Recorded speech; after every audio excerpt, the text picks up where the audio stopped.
مرزا جی دوسروں کو تانا دیتے ہیں کہ تمہارے بابوں نے جھوٹے کلمے پڑھوائے اور خود ایک جھوٹے نبوت کے دعوے دار کا دفاع کرتے ہیں۔ غور سے سنیے۔ اچھا علی بھائی، اس میں یہ ہے کہ یہ جو توابون کے طریقہ مختار سقفی کے بارے میں تھوڑی وضاحت کریں کہ آپ کا اس میں کیا موقف ہے، کیونکہ شیعہ اور اہل سنت دونوں کے یہاں بڑی بڑی عجیب و غریب روایات ان کے بارے میں متضاد قسم کی آ رہی ہیں۔ ابھی صحیح مسلم میں جو ایک حدیث ہے نا کہ بنو ثقیف میں ایک کذاب ہوگا اور ایک جو ہے وہ ظالم ہوگا۔ ان کی بلدیت بھی بتا دیں۔ ہاں جی، مختار سقفی تو اس میں وہ اسما بنت ابی بکر کہتی ہیں کہ ہم کذاب کو تو دیکھ چکے، لیکن صحیح مسلم میں نام نہیں ہے وہ کون ہے۔ ٹھیک ہے۔ اور جو ظالم ہے حجاج تو ہے، تو یہ کہتے ہیں کہ یہ مختار سقفی ہے، وہ کذاب تھا۔ یہ کہتے ہیں۔ اب یہ کون ہے، پہلے یہ کہ نام سنتے جائیں۔ امام نووی نے صحیح مسلم کی اسی حدیث کی شرح میں لکھا کہ علماء اس بات پر متفق ہے کہ یہاں کذاب سے مراد مختار بن ابی عبید ہے۔ امام سیوطی نے مرزا جی کی پسندیدہ خطاب تاریخ الخلفاء میں لکھا کہ مختار سقفی کذاب نے نبوت کا دعویٰ کیا تھا۔ امام ابن حبان نے الثقات میں لکھا کہ مختار نے عراق میں نبوت کا دعویٰ کیا تھا۔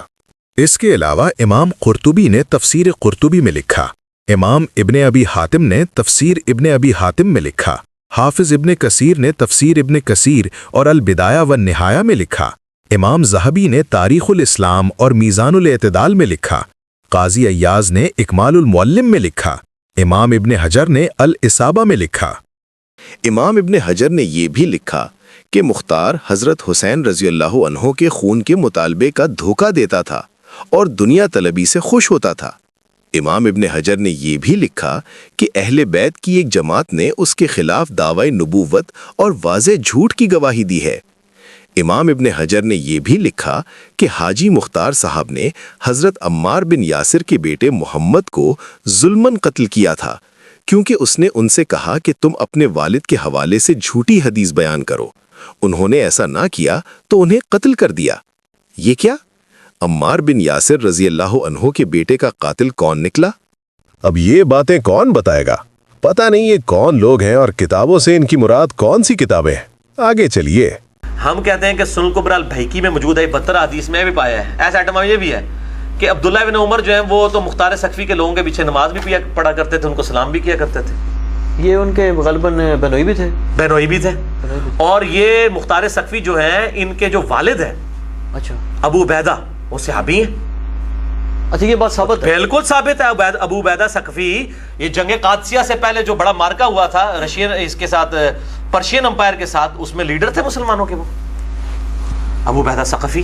بالکل، وہ تو غسل شہادت کر کے میدان عمل میں اترا کرتے تھے اور شہید ہوئے تھے، اور یہ ہاتھی کے نیچے آ کے، اور یہ سین عمر سیریز کے اندر فلمایا ہے قطر والوں نے، سنیوں نے ابو عبیدہ سقفی کو دکھایا ہے اور ان کی شہادت بھی دکھائی۔ اچھا یہ چیز مفتی صاحب بتاتے تھے کہ مختار سقفی پہ بھی وہ یہ کہتے تھے کہ یہ ان کا ہے، تو مختار سقفی کے بارے میں جو متضاد باتیں آتی ہیں تو اس طریقے سے کوئی واضح مجھے کہیں نہیں ملا اس کے بائی نیم کے ساتھ کہ اس نے کوئی دعوی نبوت کیا۔ وہ تو حضرت علی کے اولاد کے دفاع کے لیے کھڑا ہوا تھا۔ پھر دوسرا یہ کہ حضرت ابن عمر اس کے پیچھے نمازیں پڑھتے تھے اور صحابہ جو ہے اس کے پاس وہ سارے اس کو کوئی دفاع نہیں کرتا۔ مختار سقفی کا دفاع مفتی صاحب سے پہلے کسی اہل سنت نے نہیں کیا، حالانکہ وہ بھی صحابی کا۔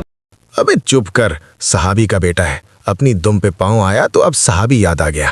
یہ صحابی کہہ کر روب ڈالنے کی ضرورت نہیں ہے، ابھی تو تمہارے سارے دانت گن کر دکھانے ہم نے۔ وڈا آیا صحابہ دا محب۔ نہیں، ہم دفاع اتنا کرتے ہیں کہ بھئی ہمیں کوئی یہ ثابت نہیں کر سکا کہ اس نے دعوی نبوت کیا ہے، ہمارے پاس صحیح سند سے لے کے آئے چیزیں۔ یار یہ کیسا آدمی ہے؟ او بھائی، کوئی کیوں لے کر آئے؟ یہ میز پر کتابیں صرف اپنے شاگردوں کی آنکھوں میں دھول جھونکنے کے لیے رکھی ہوئی ہیں۔ اب گنتے جائیے۔ مسند احمد 22,294، مسند احمد 5,985، مسند احمد 1909، سنن بیہقی 18,423، المعجم الکبیر 232، المعجم الکبیر 1103، المعجم الکبیر 5,127، مجمع الزوائد 10,711، مجمع الزوائد 10,714، مجمع الزوائد 12,484، 12,488، سنن ترمذی 2,220 اور سلسلۃ الاحادیث الصحیحہ 1,679۔ اب آگے سنیے۔ ہم اتنا دفاع کرتے ہیں. باقی ڈیٹیل کیا, باقی مولانا اسحاق صاحب کو چھوڑ دیں آپ. ابن کثیر نے بھی تعریف کی ہے قاتلین عثمان, قاتل حسین کے کو قتل کرنے پر ابو عبیدہ اس کی مختار سقفی کی, اور کہا کہ اس نے مسلمانوں کے دل ٹھنڈے کیے ہیں. ابن کثیر نے کہا ہے؟ بالکل ابن کثیر نے لکھا. حالانکہ ابن کثیر کے بارے میں بریلوی کہتے ہیں ناسبی تھے, نعوذ باللہ. نہیں کوئی ناسبی شسبی نہیں تھے, جھوٹ بولتے ہیں, کوئی ناسبی نہیں تھے. یعنی دیکھیں نا عوام میں کیسی کیسی باتیں مشہور ہیں. یہ لقمے والی سرکار کو دیکھیں, تو کون, میں خامخواہ کہتا ہے عوام میں کیسی کیسی باتیں مشہور ہیں, ایسے ہی اپنی طرف سے فنکاریاں. مرزا جی نے کہا کہ ابن کثیر نے مختار کی بہت تعریف کی ہے.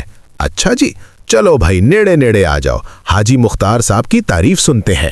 البدایہ والنہایہ اردو مترجم 8ویں جلد صفحہ نمبر 361 پر حافظ ابن کثیر لکھتے ہیں کہ مختار بن ابی ابیف ثقفی, اس کے والد نے حضرت نبی کریم صلی اللہ علیہ وسلم کی زندگی میں اسلام قبول کیا, لیکن اس نے آپ کو نہیں دیکھا, اس لیے اکثر لوگوں نے صحابہ میں اس کا ذکر نہیں کیا.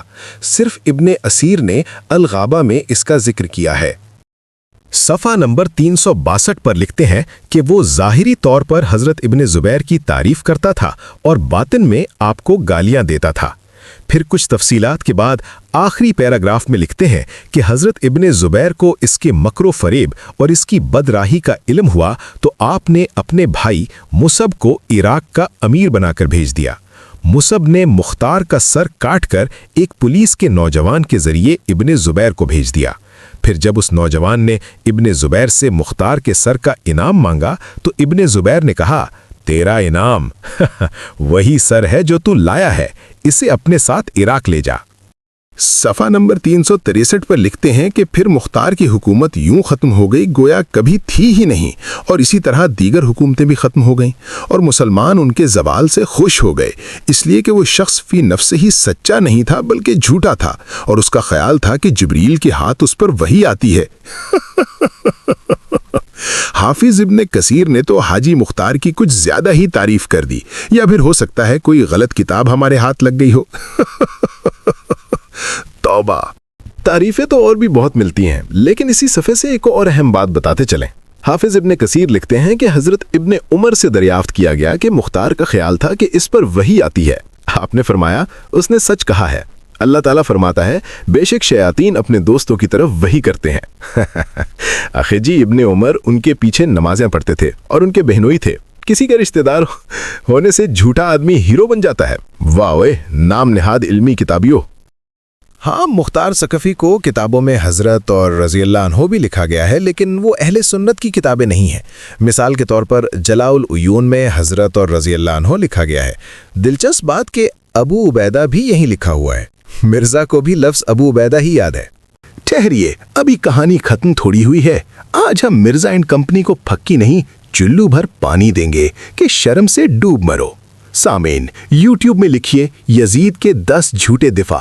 جو ویڈیو سامنے آئے اس کے 35 منٹ اور 30 سیکنڈ پر جا کر سننا شروع کیجیے.